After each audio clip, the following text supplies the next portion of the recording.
Boa noite a todos. Sempre um prazer estar nessa casa, falar sobre o Evangelho de Jesus, né? Hoje o nosso tema é o capítulo 8. Bem-aventurados os puros de coração.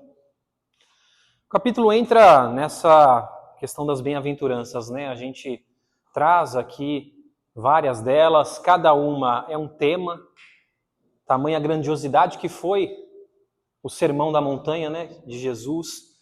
Fala de muitas bem-aventuranças e uma delas, bem-aventurados os puros de coração. Dentro desse capítulo, a gente vai entender melhor sobre a verdadeira pureza, pureza de coração. O que é isso, né? O que exatamente é isso, ainda mais para o nosso nível evolutivo. Então vamos entender à luz da doutrina espírita e, obviamente, vamos falar de algo que nunca sai de moda, que é o quê? Alguém tem um palpite aí? Jesus nunca sai de moda. Tudo passa, tudo muda. A roupa, o cabelo, a moda, a música. Mas há 2000 anos, desde que aportou nesse planeta, Jesus nunca saiu de moda. Às vezes a gente pode pensar, está ultrapassado. Falar dele, falar dos ensinamentos. A gente começou a entender agora. Faz 2000 anos que a gente não entende bolhufas. Começamos a entender. Eu acho que mais uns 2000 a gente consegue ter uma noção melhor. Mas a doutrina dos Espíritos ajuda muito, né? Ela chega realmente para ajudar a entender o que Jesus queria dizer, porque muitas vezes, e há muitos anos, a gente interpreta ao olhar do quê? Material, né? Os ensinamentos do Cristo ao olhar material, e aí as coisas não fazem sentido. Não faz sentido se a gente tentar interpretar aos olhos da matéria. Por isso que a doutrina facilita um pouco esses ensinamentos. Então a gente vai entender o que Kardec, a espiritualidade, o que eles quiseram dizer com a verdadeira pureza. Então vamos lá. Bom, verdadeira pureza, pureza de coração. Quem aqui se considera puro de coração? Se tiver alguém, pode falar, não fica com vergonha. Acho que... Ah, é? Tem 3 puros lá no fim da sala. Na saída vocês param, tiram foto ali. Mas eu acho que nesse planeta difícil alguém se achar puro de coração. A gente sabe que a gente erra, comete equívocos, né? Mas quantas e quantas vezes na nossa vida, na nossa caminhada, a gente quer ser considerado bom, né? Quantas vezes a gente espera ser considerado bom? Ah, ele é tão bom. Ele é um bom marido. Faço tudo para você, sou uma excelente esposa. E você não reconhece. Ou então, um bom amigo, a gente quer o reconhecimento muitas vezes, né? Espera ser identificado. O elogio, né? A gente gosta muito. Isso está aliado a quê? As 2 chagas da humanidade, né? O orgulho e o egoísmo. Todos os males têm origem nessas 2 coisas, no orgulho, no egoísmo, e a gente espera esse reconhecimento muitas vezes. E se a gente for pensar que o maior espírito que já habitou esse planeta, que pisa aqui, nosso governador planetário, Jesus Cristo, quando tocam nele e chamam bom Senhor, ele fala, não, bom só o Pai que está no céu. Por que me chamas bom? Ele pergunta. Por que você está me chamando de bom? Bom é só o Pai que está no céu. O que ele demonstra quando ele responde isso? Humildade, sempre, né? Muitas vezes ele precisava demonstrar o quão grande ele era, mas em outras ele se fazia tão pequeno, né? Tão humilde. Se ele nos considerava bom, por que a gente fica esperando que as pessoas nos aplaudam? Né? A gente espera muitas vezes, faz parte. Ser reconhecido, ser aplaudido, ser agradecido. E faz parte da nossa evolução espiritual, do nosso nível de evolução, a gente está engatinhando ainda como espíritos, né? Então estamos num planeta de provas e expiações, que a matéria predomina sobre o espírito. Não somos nós que coordenamos ou comandamos a matéria, é ela que nos comanda muitas vezes, às vezes durante toda a vida, durante toda a nossa caminhada. É por ela que a gente vive. Às vezes a gente muda o rumo da nossa vida porque a gente quer aquela coisa material, comete equívocos, que a matéria, o apego ao material é o que nos comanda, ainda faz parte aqui do nosso planeta, né? A gente tem apenas uma intuição de Deus, ninguém sabe exatamente o que é Deus, tem explicação, né? Inteligência suprema, causa primária de todas as coisas, mas ainda para a gente é muito vago.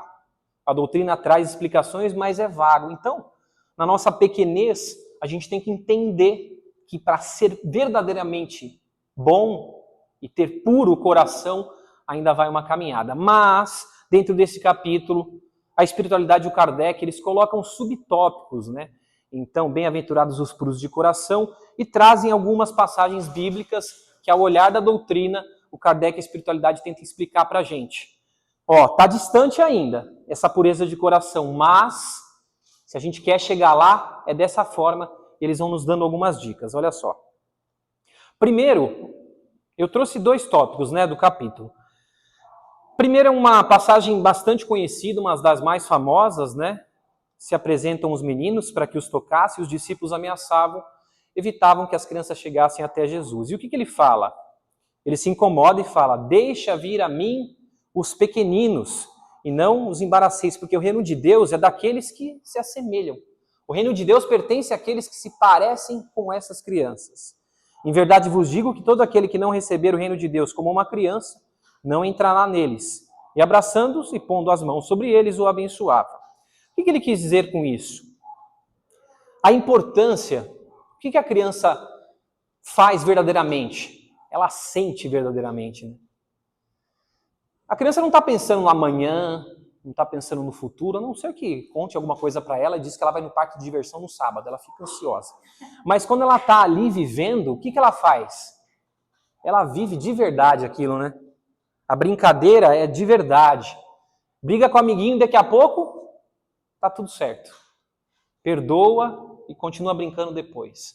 Então, quando Jesus vê a oportunidade de usar a criança como exemplo, obviamente pela pureza das intenções, do sentimento, da verdade, se gosta, gosta, se não gosta, não gosta, não vai manipular, né?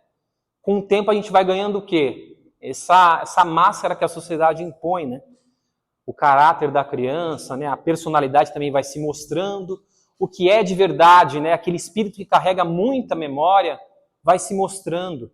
Mas a criança ele usa como exemplo de sentimento, de sinceridade. Então, um dos tópicos que a espiritualidade traz para a gente é que para ter o coração puro tem que ser verdadeiro, sentir de verdade, como uma criança, a pureza das intenções, da forma de sentir, viver o momento.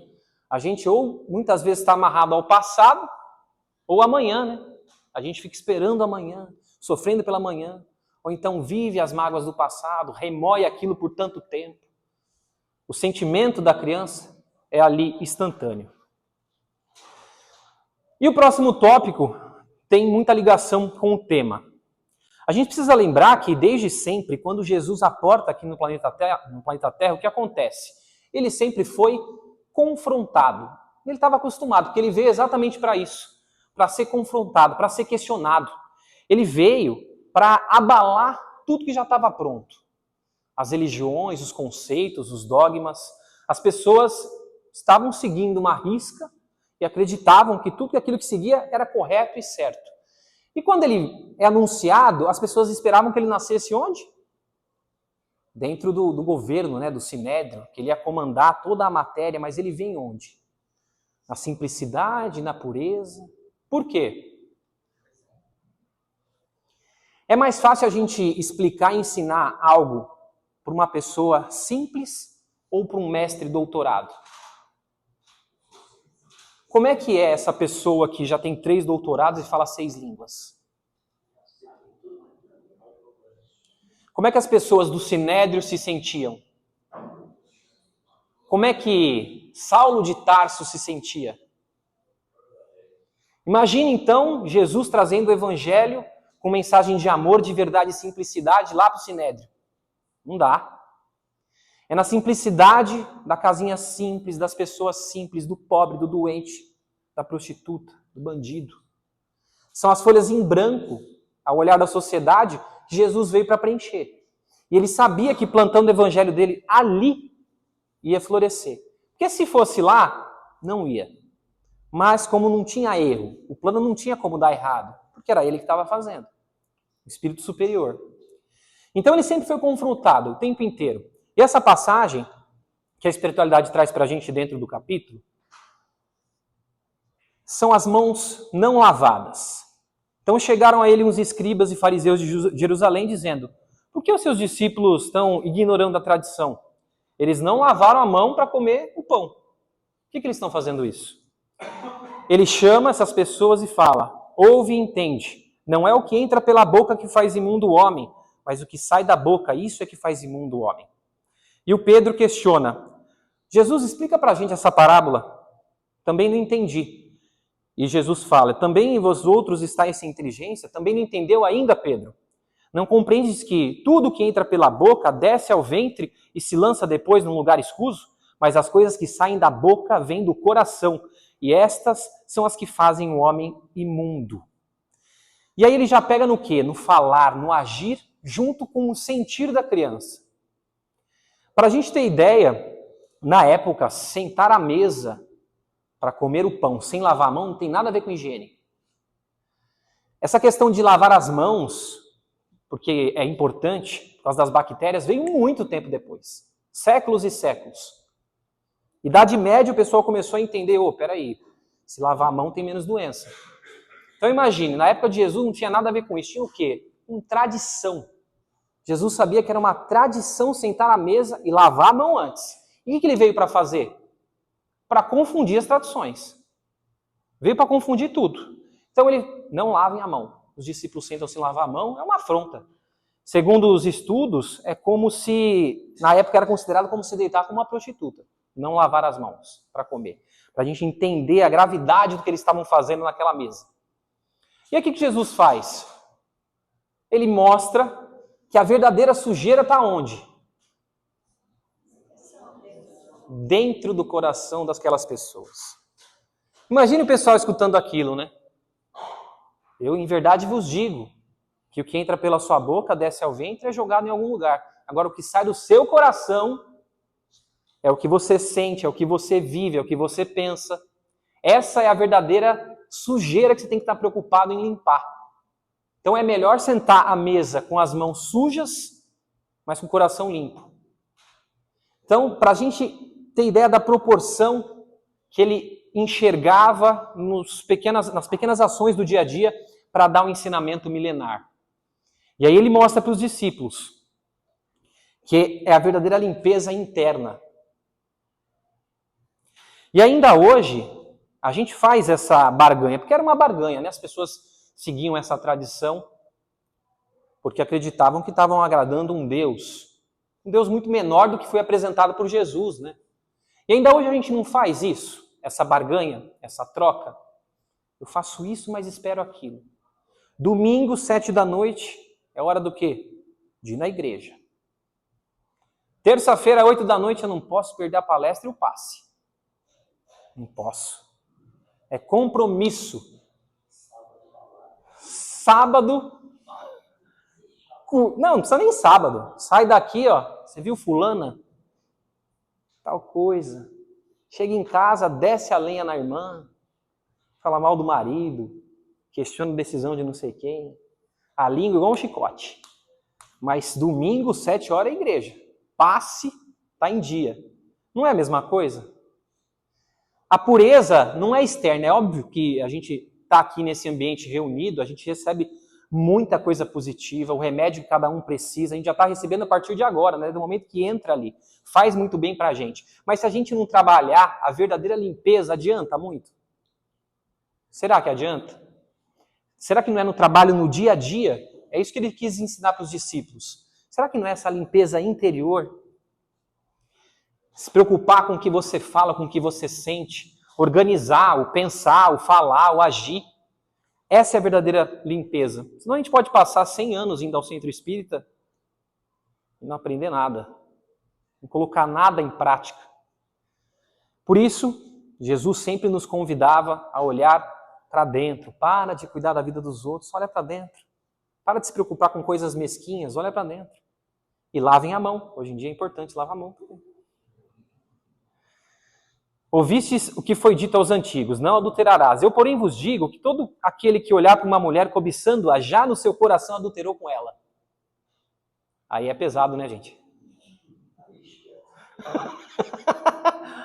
Todos somos adúlteros ou não, será? Ele usa um simbolismo, né? Mas o que ele quer dizer? Que a gente veste uma máscara. É óbvio que o pensamento, que é um atributo do espírito, ele acaba tendo vibrações, ele acaba fazendo com que a gente conquiste as coisas. Começa ali, no pensar, no sentimento, vai aliando as coisas. Mas, quando a gente pensa, a verdadeira pureza não está só nos atos, está no sentimento, está no que a gente sente. E o que acontece? Com o tempo, a gente vai melhorando isso, porque há pouco tempo atrás, o que a gente pensava, o que a gente fazia? Reagia na hora. Então, a partir do momento que a gente começa a brecar o pensamento, já está muito legal. Há pouco tempo a gente queria resolver na violência, pensava, eu vou catar esse cara. E fazia o quê? Ia mesmo. Ia pra porrada. Já tá melhor, a gente começa a imaginar que tá brigando na mente. Já deu um break. E a evolução completa se dá quando? Quando a gente nem pensa. Imagina viver num mundo que você não pense absolutamente nada de negativo. Nada. Nenhum pensamento negativo, nenhuma ideia torta. Nada. Dá para imaginar isso? Você consegue imaginar?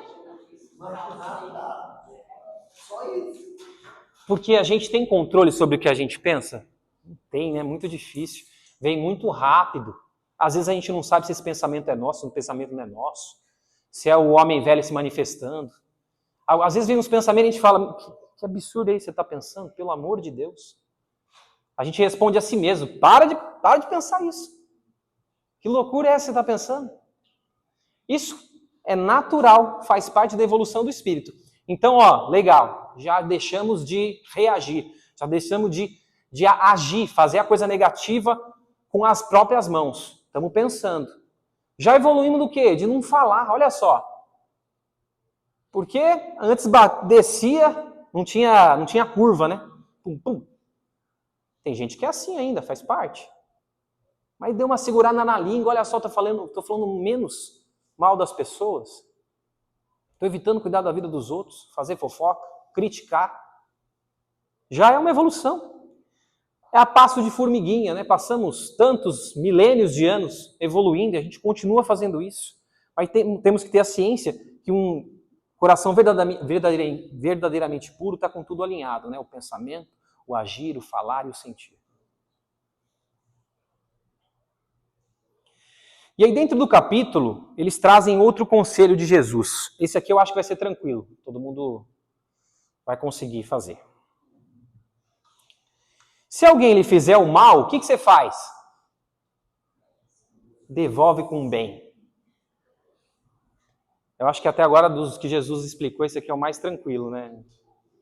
A pessoa te fez o mal, você vai lá e faz uma ação positiva para ela. Ação mesmo. Fechou no trânsito, quebrou algo seu, pisou no seu pé. Você vai lá e retribui fazendo bem para ela. Chegou outro dia um girassol para ela. Você trouxe essa flor aqui. Você fez mal para mim ontem, mas hoje estou retribuindo com o bem. Jesus deu esse conselho. Não sou eu, é Jesus. Caso ainda não seja possível nesse nível, se alguém faz mal contra você ou fala mal de você, o que você faz? Você fala bem dela. Olha só. Para esse planeta aqui, essa pessoa que recebe o mal, estão falando mal dela, ela vai lá e faz o bem, ela é o quê para esse planeta? Aos olhos da matéria.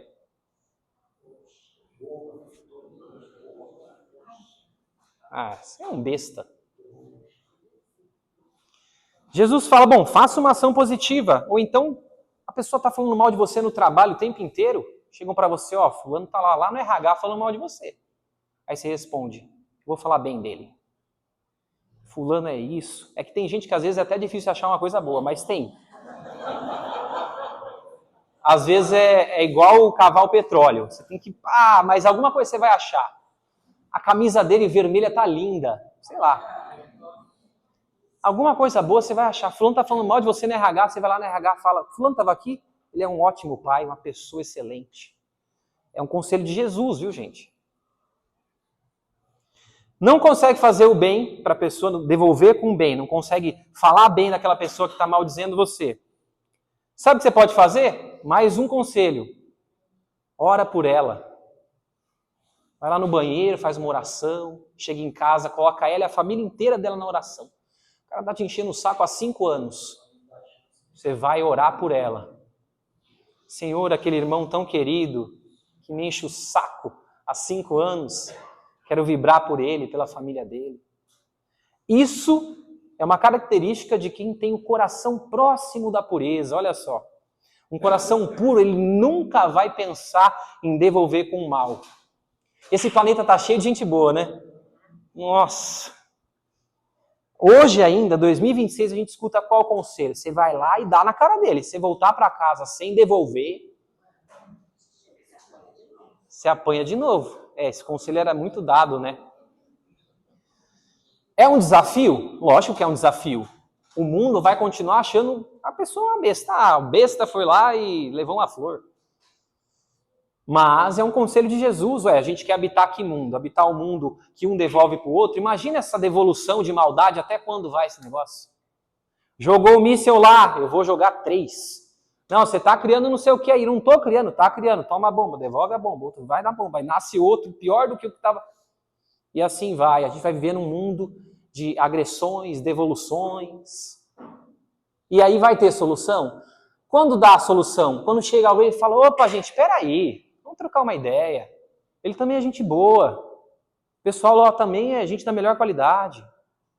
E aí os acordos acontecem. Quando chegam espíritos que vão pacificar a terra. E o que está acontecendo? Parece que não, né? Mas está chegando uma galera boa aí. Porque já é tempo, já deu horário, já deu tempo, é a última hora. Está chegando uma galera que vai pacificar esse planeta mesmo. Se vai durar 100, 200, 300, 500, a gente não sabe. Mas está chegando uma galera boa. E a gente quer fazer parte de que grupo? No que fica devolvendo míssil para o outro? Ou que vai falar mal, falar bem de quem falou mal? É uma escolha sempre nossa. Do que e de quem a gente quer fazer parte, né? E no Evangelho está, eu porém vos digo, amai os vossos inimigos, bendizei os que vos maldizem, fazei bem ao que vos odeiam e orai pelos que vos maltratam e vos perseguem. Afinal, é melhor acertar algo quando você está a caminho com ele. Quando a gente está, o inimigo está ali no outro bairro, está uma mensagem de WhatsApp, é mais fácil, hein? Porque depois vai procurar o centro, é psicografia, aí desencarna. Ou encontra quem quando desencarna? Não acredito. Você está aqui.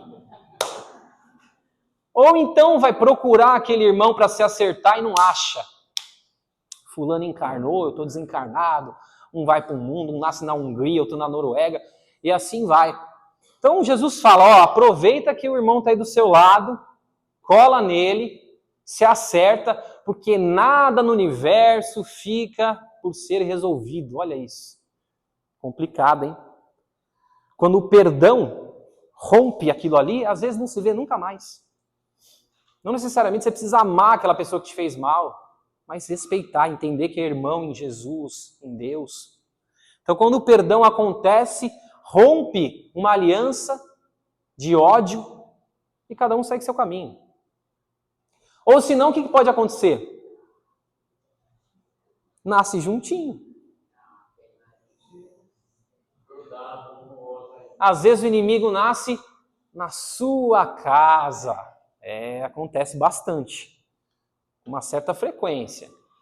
Aquele bebezinho indefeso, chega numa casa, aí cresce ali com algumas dificuldades, algumas rusgas que ninguém entende, não dá certo, não combina. O inimigo nasceu na sua casa. Pior que isso é só o quê? Nascer na casa do inimigo. É pior do que o inimigo nascer na sua casa. Aí você olha e fala, meu Deus, o que eu estou fazendo aqui? Não tem nada a ver com essa família.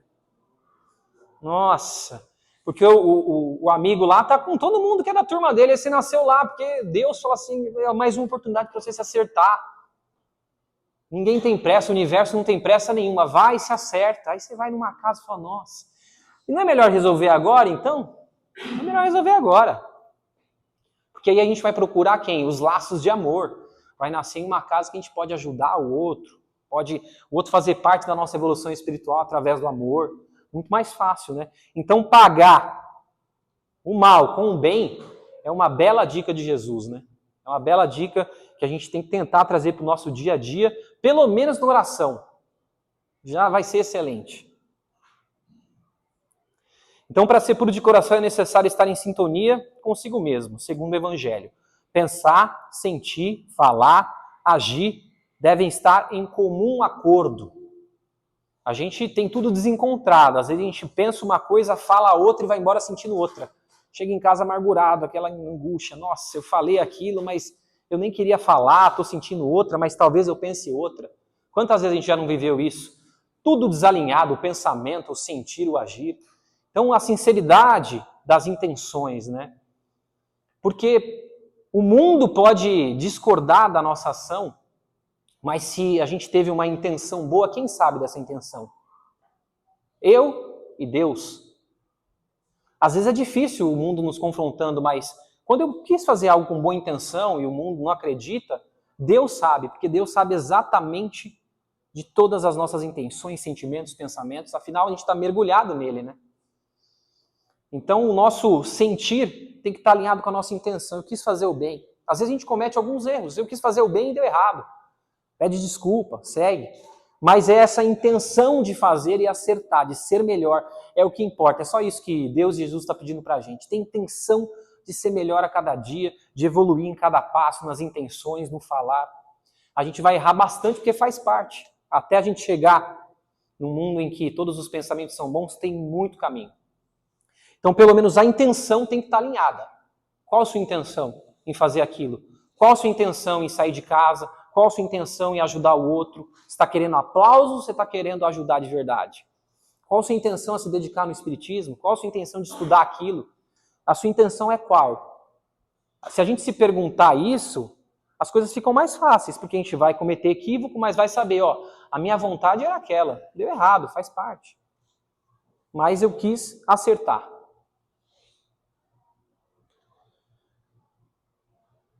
E tem uma história de Madre Teresa de Calcutá, que ela, assim como muitos sabem, né, ajudava muito os pobres. Ela realmente ficou conhecida, né, por ajudar os pobres, por auxiliar de várias formas, tanto com alimento, com abrigo, de passar a mensagem de Cristo para ela, para as pessoas, a mensagem que ela já tinha. E certa vez ela se aproximou de uma mulher, estendeu a mão para pedir algo aos pobres. Quando ela faz esse pedido, a pessoa cospe na mão dela. Ela olha para o cuspe e responde para a pessoa, tá, isso é para mim, e para os pobres, você tem algo? O que ela faz? Ela desmonta a pessoa, né?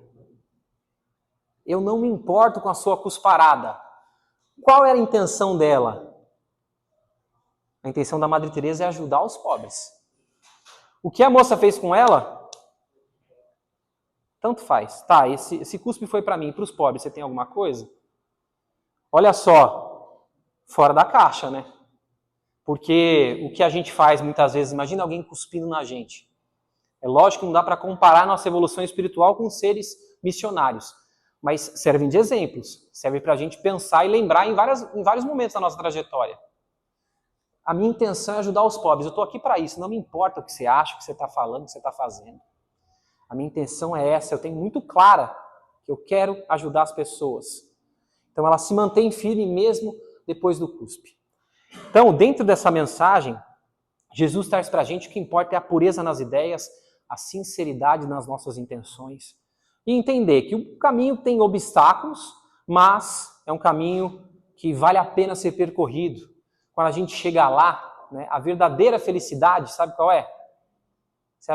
Vocês acham que está aqui nesse mundo Ou está na sequência? Onde está a verdadeira felicidade? O que Jesus fala, né? A felicidade não é desse mundo, mas cabe a gente ser o mais feliz que a gente conseguir. Mas a felicidade por espírito é quando ele retorna e vê que ele cumpriu muita coisa que ele tinha combinado, né? O coração dele, o sentimento, o pensamento está muito melhor do que quando ele chegou aqui no planeta, ele volta, vê que as pessoas que ele amou continuam unidas a um laço, os problemas que ele se propôs a resolver, resolveu. Porque tudo que é da matéria é transitório e a gente se ilude muito nisso. Então, quando volta e vê que o nosso coração está um pouquinho mais apurado, um pouquinho mais puro, aí é uma felicidade tremenda. É que a gente não consegue imaginar isso, né, enquanto encarnados. Mas, segundo o Evangelho, é exatamente isso. Voltar e saber que tudo que era possível fazer, a gente fez. Então, que com a mensagem de hoje, desse capítulo, a gente possa retornar para as nossas casas e levar nossos dias, nossas semanas, com esse pensamento em Jesus, com os ensinamentos que nunca saem de moda, que a gente sempre tem que relembrar, sempre trazer novas visões dentro daquilo que a gente lê, e entender que está distante, mas é ao alcance de todos, e todo mundo, né, todos nós vamos chegar a essa pureza de coração, das ideias, do sentimento, e pela atenção, obrigado.